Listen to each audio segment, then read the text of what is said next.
இன்றைக்கி நான் ரெடி பண்ண போகிறது இஞ்சி ஊறுகாய். இந்த ஊறுகாய் எப்படி ரெடி பண்ணுறதுன்னு பார்க்கலாம். இப்போ இஞ்சி ஒரு 150 கிராம் எடுத்திருக்கேன். அதை தோல் சீவிட்டு நல்லா கழுவிட்டு எடுத்து வச்சுருக்கேன். இப்போ இதை குட்டி குட்டியாக கட் பண்ணிவிட்டு மிக்ஸி ஜாரில் போட்டு நல்லா நைஸாக அரைச்சி எடுத்துக்க போகிறேன். இதுக்கு தேவையான அளவு புளி கொஞ்சம் ஜாஸ்தியாகவே எடுத்திருக்கேன். நீங்கள் எவ்வளோன்னு பார்த்துக்கோங்க. இதை ஊற வச்சிடணும். இப்போ அரைச்சிட்டு வந்தாச்சு. அரைச்சிட்டு வந்ததுக்கப்புறம் இது தாளிதத்துக்கு நல்லெண்ணெய் 100 ml எடுத்திருக்கேன். நல்லெண்ணெய் ஊற்றிட்டு இது நல்லா காஞ்சதுக்கப்புறம் அரை ஸ்பூன் கடுகு எடுத்திருக்கேன்.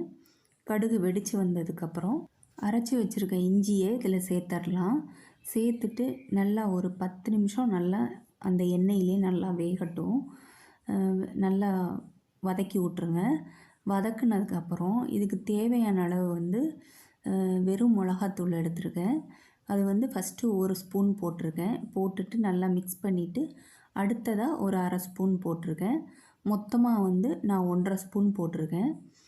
ஏன்னா இஞ்சி கொஞ்சம் காரத்தன்மை கொஞ்சம் ஜாஸ்தியாக இருக்கும். அதனால் 1.5 ஸ்பூன் போட்டிருக்கேன் போதும்னு சொல்லிவிட்டு இது நல்லா மிக்ஸ் பண்ணிவிட்டு ஒரு 5 நிமிஷம் கழித்து நம்ம என்ன பண்ண போகிறோம், கரைச்சி ஊற வச்சுருந்தோம் இல்லையா புளி, அதை நான் திக்காக கரைச்சி வச்சுருக்கேன்.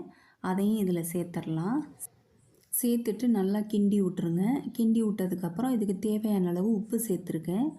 உப்பு சேர்த்ததுக்கப்புறம் ஒரு 5 நிமிஷம் 10 நிமிஷம் கழித்து நான் என்ன பண்ணியிருக்கேன்னா, நம்ம தக்காளி ஊறுகாம்போது நம்ம ஒரு பொடி செஞ்சோம் இல்லையா, வெந்தயம், கடுகு, பெருங்காயம், அது 3ஐயும் சேர்த்து பொடி பண்ணோம் இல்லையா, அதை ஒரு அரை ஸ்பூன் சேர்த்துருக்கேன். இதில் அரை ஸ்பூன் சேர்த்துட்டு அதையும் நல்லா கிண்டி விட்ருங்க. கரெக்டாக ஒரு 10 நிமிஷம் ஆனதுக்கப்புறம் என்ன பண்ணணுன்னா, இதுக்கு தேவையான அளவு வெல்லம் போட்டிருக்கேன். ஏன்னா வெல்லம் போட்டால் தான் இந்த ஊறுகாய் சாப்பிடவே முடியும். நான் இப்போ ஒரு பெரிய கட்டி போட்டிருக்கேன் பாருங்கள். அதே மாதிரி 3 கட்டி போட்டிருக்கேன்.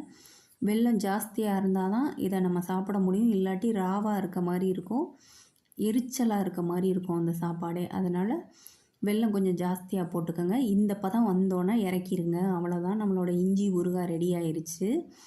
இப்போ இந்த மெத்தடு உங்களுக்கு பிடிச்சிருந்ததுன்னா நீங்கள் ட்ரை பண்ணி பாருங்கள். லைக் பண்ணுங்கள், ஷேர் பண்ணுங்கள், சப்ஸ்கிரைப் பண்ணுங்கள். நீங்களும் ட்ரை பண்ணி பாருங்கள்.